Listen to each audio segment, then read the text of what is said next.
that a person should always look at himself as if the whole world is right now totally 50-50. That he's going to tip the scale for the whole world. And that's how a person should look at life throughout every mitzvah he does. It's not only affecting him, the singular, but the plural, everyone.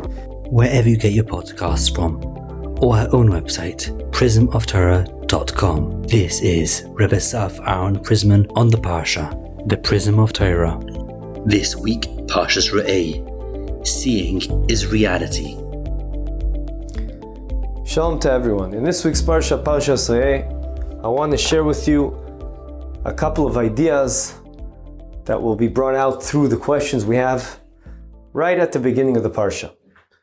The Parsha starts off saying, Re'eh, Anochi noisen lifnechem hayom bracha uklala. See, I present before you today a blessing and a curse. And then it goes on to say, the blessing that you listen, which means the blessing that you listen to the commandments of Hashem that I command you today. And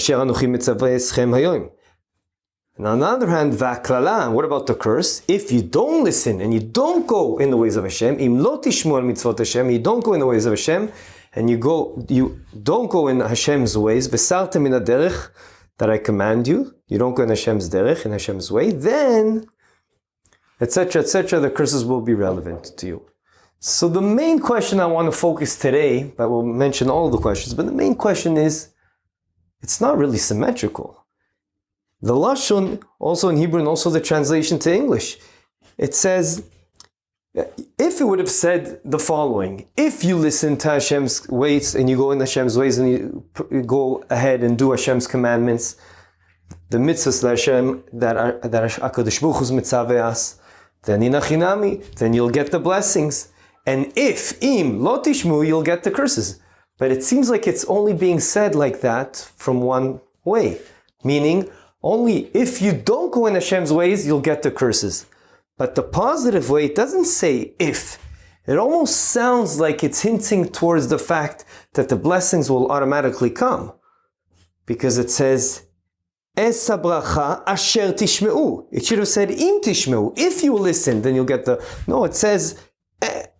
the literal translation is the blessing that you listen to the command. What do you mean that you listen? Asher. So in achinami,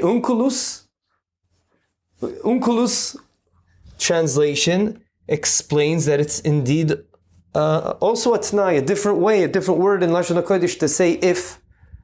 But Rashi clearly doesn't say that, which also will, most likely, what Rashi says over here will lead us to the answer. Rashi says, Esa bracha al menat asher tishmeu. The blessing is there in order that you will listen to Hashem.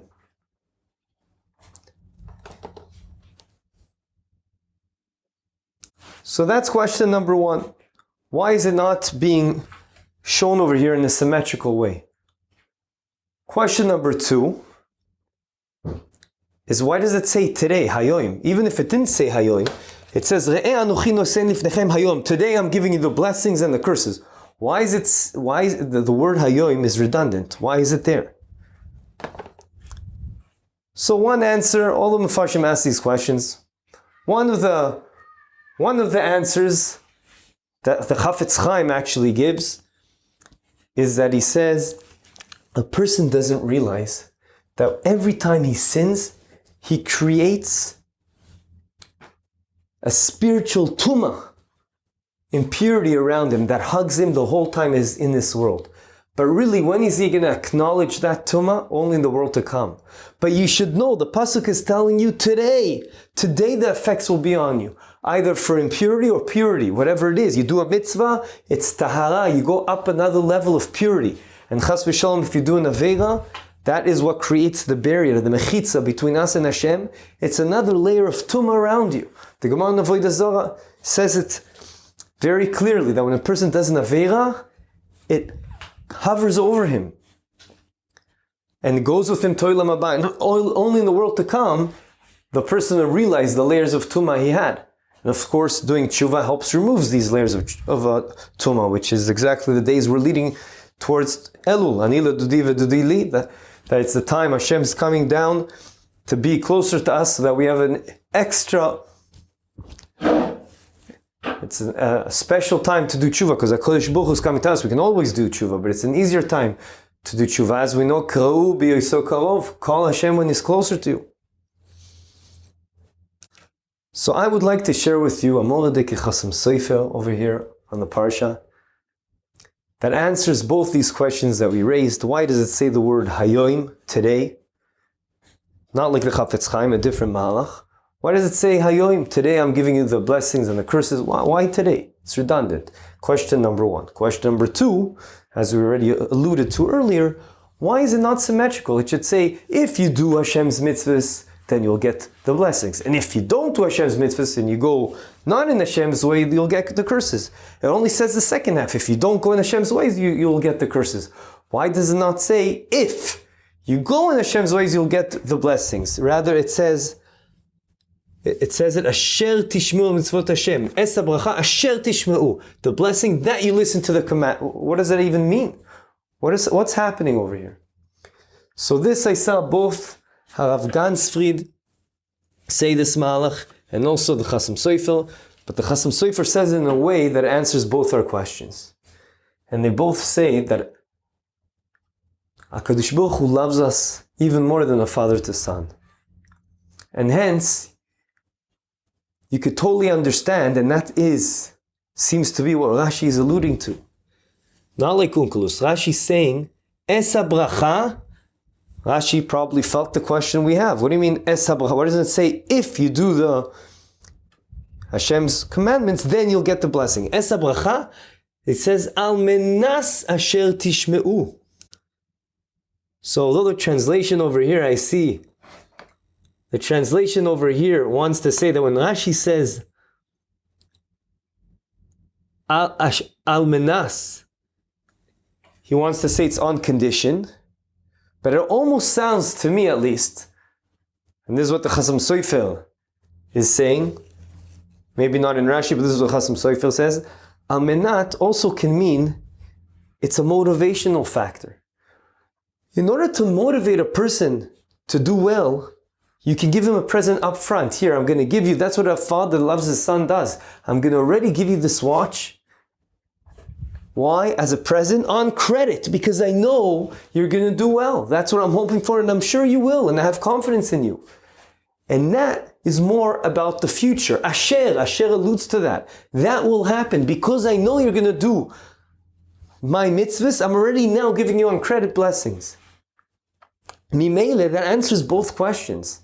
Hey, HaKadosh Baruch Hu already now is going to give us the blessings. And even if we didn't do the mitzvahs already. Why? Because He's giving us on credit, because He wants to give us motivation to do the mitzvahs. Al menas, asher, you will get the blessings already up front in order that you will perform the mitzvahs. Whereas a klala, a curse, HaKadosh Baruch Hu would never give us a curse if we didn't do bad. Just like we know with Ishmael. Ishmael didn't get punished even though the angel said in the future, look what he's going to do to Am Yisrael. His nation's going to do so much harm to Am Yisrael. HaKadosh Baruch Hu said to the angels, I'm sorry, I can't do anything to him right now. I'm going to save him. Because right now, did he do anything wrong? No. But Asher Hu Sham, based on where he's holding right now, I am not going to do anything bad. So we've managed through with the help of the Chasam Sofer to answer both our questions.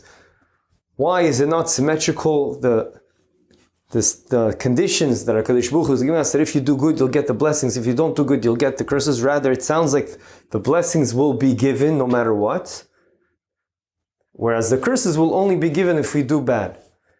And also, why does it say today? Answer, because already today, you're going to be able to get the blessings. Why? Because HaKadosh Baruch Hu really believes that we are, and He wants to give us motivation because He loves us to do the mitzvahs. Whereas the curses will only get if Chas v'Shalom, a person doesn't go in Hashem's ways. A person can ask, but it says Hayoim. It sounds like it's going on both, the blessing and the curses. So you can answer, yeah, but Hayoim, the word Hayom today is closer to the word blessing, Brocho. It says Hayom, Brocho, and then Uklala. Al kol panim, ad kan divrei Chasam Sofer, Rav Gansfried, who's the Baal Kitzur Shulchan Aruch as well, And he wrote a Sefer Apirion on the Chumash, and that's what he says as well.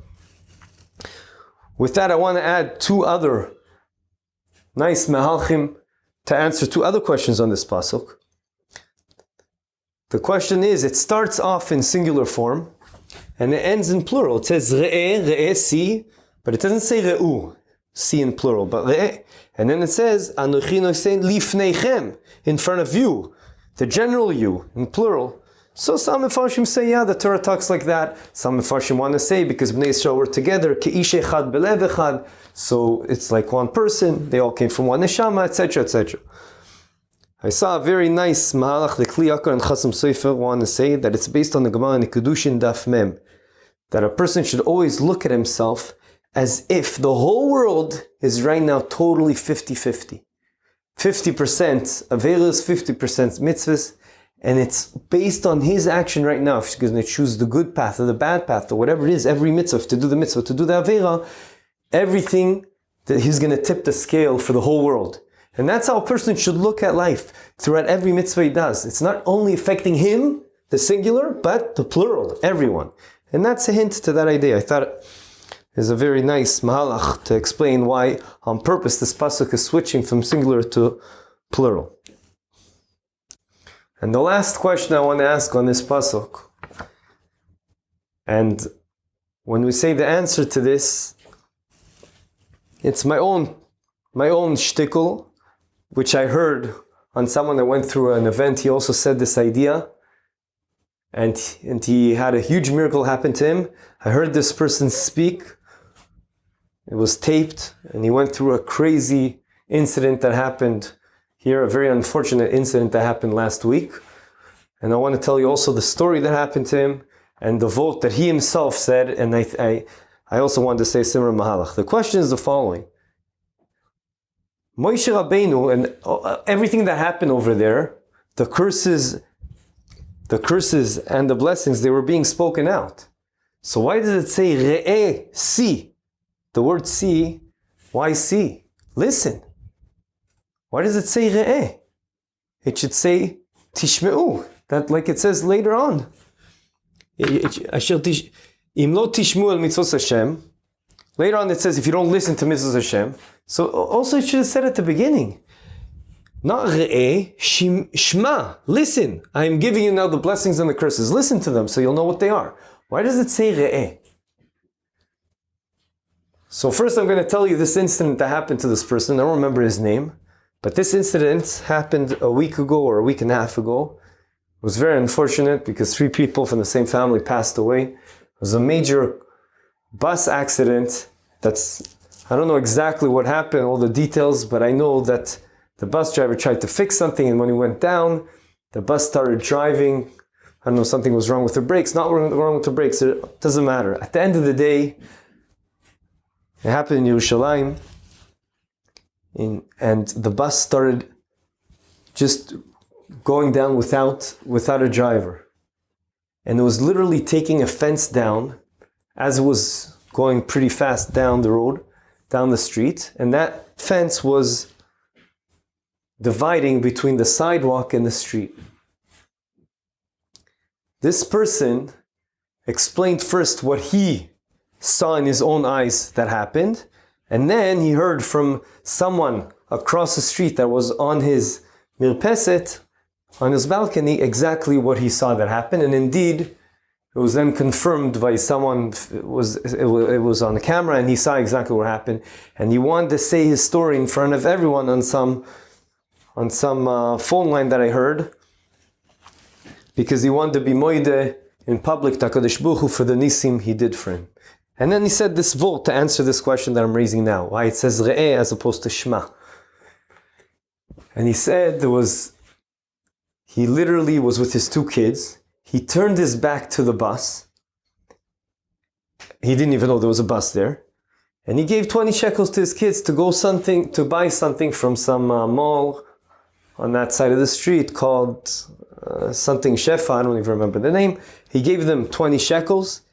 And as he turned around and he said to the person that's interviewing him, I prefer not to go to this bakery. Everyone's dressed modestly, and everything's great there, but I didn't feel it was right for me to enter that store. It was too many people there. I didn't think it was matim for me to go. He probably meant that there was a woman there. He didn't want by accident to bump into people. So he gave the 20 shekels to his kids, and as he turned around, suddenly he heard a big noise.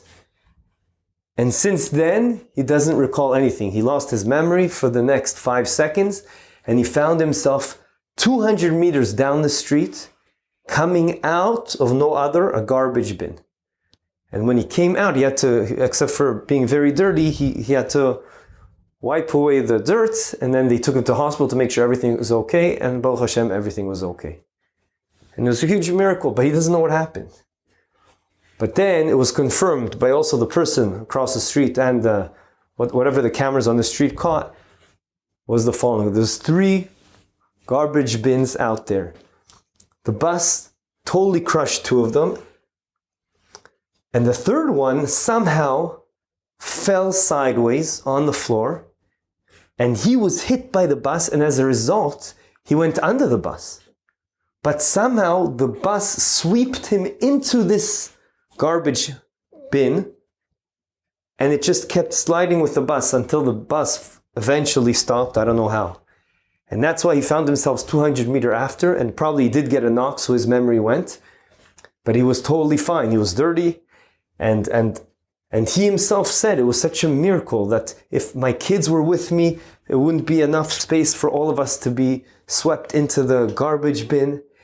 And because there was so much garbage, which unfortunately there always is somehow in these bins, and it's overflowing, so it cushioned his fall. Also on the street there was garbage from the garbage bin, and also in the garbage bin, so he felt it was like a pillow he came out of, even though it was dirty, but it saved his life. And he was moided to Hashem that that's what happened. He couldn't believe it, and he said, thank you to Hashem. And then he wanted to say about this parsha, Re'eh, so maybe it did happen this week, because he mentioned, or maybe he just said his story this week, so now he connected it to this parsha. I think it was last week. Re'eh anoichi noisen lifnechem. Why Re'eh? Because HaKadosh Baruch Hu wants us to see how Hashem, to 2 things. So the 2 things, I'm not sure what he meant, but I'll share with you 2 ideas. I'm not sure what he meant. I think he meant more, the idea is that you should look for Hashem. Re'eh, try to see Hashem in everything that happens. Baruch Hashem, he said, I was zeiche. It's so obvious to me that it was Yad Hashem that saved me, and I want to thank Hashem in front of everyone, etc., etc. But I want to share with you the following idea. The Re'eh, when you see something, it's a lot stronger than listening to something. And therefore, I want you to realize that with emunah shleima, 100%, not 100%, as much as you can, belief in HaKadosh Baruch Hu, ein od milvado, everything's being run from Hashem, despite the optical illusions that HaKadosh Baruch Hu created for us. But we should believe as if we see something, that Hashem's doing something. That's the level of belief we should have. And he was zeiche to see. It was a nes galui, what happened over here. Mamash, a huge miracle. Yiratzon will always be able to see HaKadosh Baruch Hu in our lives and believe on the level of seeing and not just listening. And there's one other idea I want to say, that famous question is, how come in the Zohar, a lot of times it says, almost always it says, Tachazi, which means, translation from Aramaic to English, come and see. Whereas in the Gemara, it says, Tashma, come and listen. So the famous answer they give is because the type of learning in Gemara and in Zohar is totally different. The type of learning in Gemara is you have to divide and conquer, make diyukim. This is yes, but it's all through hearing. When you're hearing, you have to divide voices. Trei koloi lo mishtami. 2 voices together, you can't really decipher who's saying what. You have to divide each sound and listen to it, and then you figure out what a person said. But when 2 people scream together, you can't understand what's going on. As opposed to seeing, it's exactly the opposite. When you see a full picture with the eyes, you could see it represents the idea of seeing the full picture. And maybe that's also something that's unique with seeing. Re'eh. You should know everything that happens in this world. You should see the overall picture. Everything's coming from Hashem. And everything is for us to go in the ways of Hashem, to be zoichet to olam haba. That's why there's an optical illusion here for us to have freedom of choice, to create the opportunity for having freedom of choice. And yiratzon that will be zoichet to live life, seeing, not just listening, but seeing HaKadosh Baruch Hu in the world. Sometimes it's easier, sometimes it's harder, but we have to also believe on the level of seeing. Have a good Shabbos.